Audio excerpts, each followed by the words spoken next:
Nitong mga nakaraang taon, napansin nating lahat ang biglang pagdami ng mga restaurant na nag-aalok ng Unli Samgyupsal at Unli Hotpot sa bawat kanto ng Metro Manila at maging sa mga probinsya. Sa presyong 200 hanggang 400 piso, parang napakasulit naman na talaga na makakain tayo ng baka at baboy na walang limitasyon habang kasama ang ating pamilya o mga kaibigan. Pero kung iisipin nating mabuti, paanong ang isang negosyo ay nakakapagbigay ng ganoon karaming karne nang hindi sila nalulugi sa gitna ng mahal na presyo ng bilihin sa merkado? Ang totoo, ang nakikita nating bundok ng karne sa ating lamesa ay dumaan sa isang mahaba at madilim na proseso na hindi sinasabi sa atin ng mga may-ari ng buffet. Sa video na ito, hihimayin natin ang sikreto sa likod ng murang karne at kung bakit baka ang sulit na plate na ito ang maging dahilan ng panganib sa ating kalusugan at kabuhayan. Handa ka na bang malaman kung ano nga ba ang totoong kinakain mo? Pero bago po ang lahat, baka pwedeng palike ang video na ito dahil napakalaking bagay na ito sa aming content creators at mangyaring mag-comment sa baba kung taga saang lugar ka para malaman namin saan umaabot ang ating mga video. Maraming salamat po. Simulan natin sa usapin ng presyo dahil ito ang unang pamingwit ng mga Unli Buffet sa mga mamimili. Ang karaniwang presyo ng sariwang karne sa palengke na galing sa ating mga lokal na magsasaka ay napakataas kumpara sa presyong ibinibigay ng mga Unli chains na ito. Ang dahilan ay simple lang dahil hindi sa Pilipinas galing ang karamihan ng mga karning ito. Ang mga dambuhalang kumpanya ay gumagamit ng mga imported na karne na tinatawag na industrial grade. Ito ang mga sobrang stock mula sa malalaking bansa tulad ng Brazil at Amerika na ibinebenta sa Pilipinas sa napakamurang halaga dahil ang layunin lang nila ay maubos ang kanilang sobra.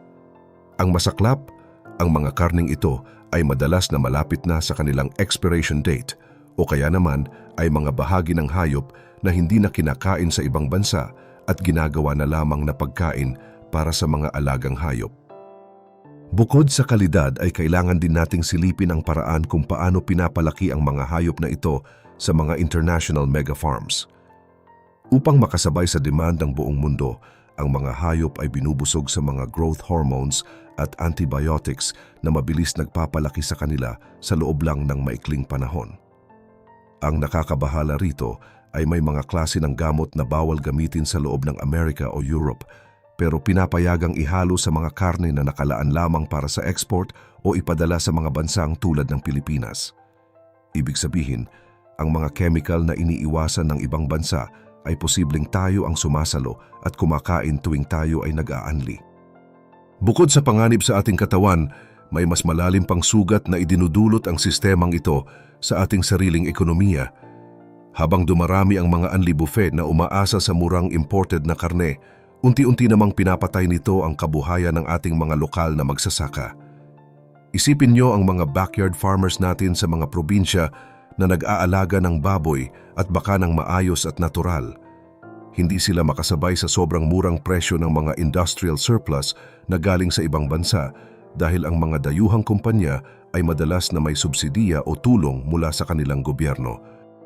Dahil dito, maraming lokal na negosyo ang nagsasara at maraming pamilyang Pilipino ang nawawalan ng trabaho dahil mas pinipili ng mga malalaking buffet chain na bumili sa labas kaysa suportahan ang sariling atin. Ang masaklap pa rito, ang mga imported na karning ito ay may dalang panganib na magpasok ng mga sakit ng hayop tulad ng African swine fever o iba pang virus na pwedeng ubusin ang ating mga lokal na alagang hayop sa isang kurap lang. Ang biosecurity risk ay isang seryosong usapin na madalas nating binabalewala dahil nakatingin lang tayo sa sarap ng kinakain natin. Ang mga unregulated o hindi masyadong nasusuring kargamento mula sa ibang bansa ay maaaring makalusot sa ating mga bansa at magdala ng mga sakit na wala pa sa ating bansa. Kapag nangyari ito, hindi lang ang mga restaurant ang maaapektuhan, kundi ang buong industriya ng agrikultura sa Pilipinas. Ang bawat piso na tinitipid natin sa isang Unli meal ay may katumbas na bilyon-bilyong pisong posibleng mawala sa ating ekonomiya kapag nagkaroon ng outbreak ng sakit sa ating mga hayop. Ang mga matagalang epekto nito sa ating food security ay hindi biro. dahil habang nagiging dependent tayo sa imported, ay lalong humihina ang kakayahan nating pakainin ang sarili nating bansa gamit ang sarili nating ani. Paano nga ba natin malalaman kung ang karneng nasa harap natin ay hindi na pala ligtas kainin? May mga paraan para makita natin ang mga tinatawag na distressed meat bago pa natin ito isubo. Una, tingnan nyo ng mabuti ang kulay ng karne. Ang mga karneng dumaan sa paulit-ulit na pag-freeze at pag-unfreeze ay madalas na may kulay na gray o medyo maitim na sa gilid, pero itinatago ito sa pamamagitan ng sobrang daming marinade o sauce. Kapag ang karne ay lunod na lunod sa seasoning, minsan ay paraan iyon para takpan ang amoy o ang hindi magandang texture ng lumang stock.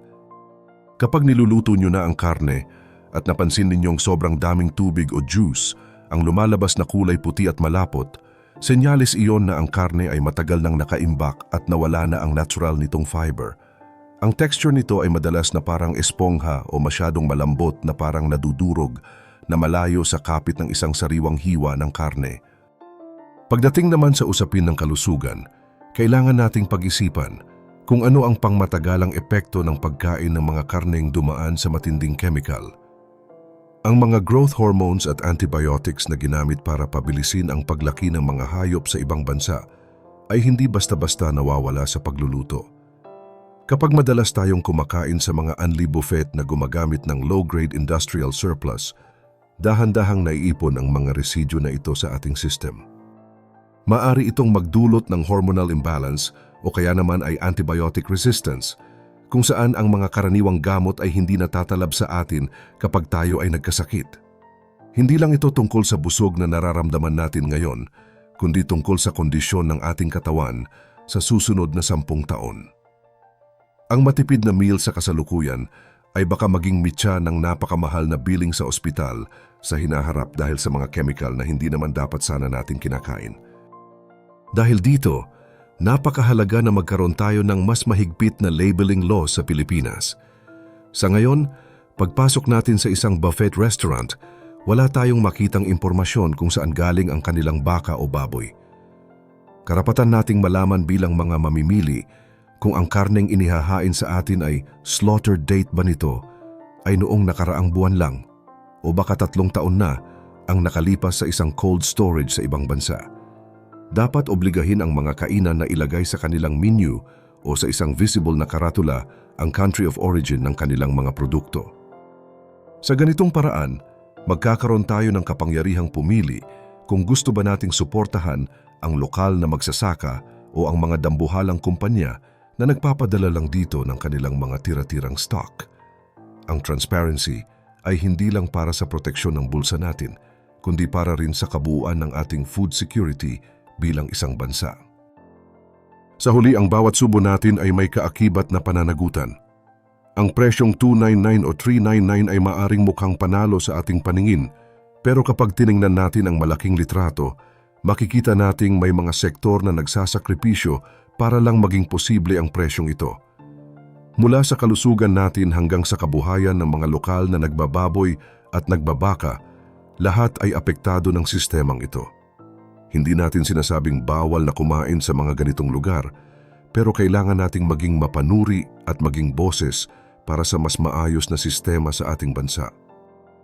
Pagkatapos mong mapanood ang video na ito, itatanong ko sa iyo, mas pipiliin mo pa rin ba ang dami ng pagkain kaysa sa kaligtasan at kalidad nito? Ano sa tingin nyo, dapat na bang obligahin ang lahat ng restaurant na ilantad kung saan galing ang kanilang karne? Ibahagi mo naman ang sagot mo sa comments below at huwag rin kalimutang mag-like at subscribe para sa mas marami pang updates gaya nito.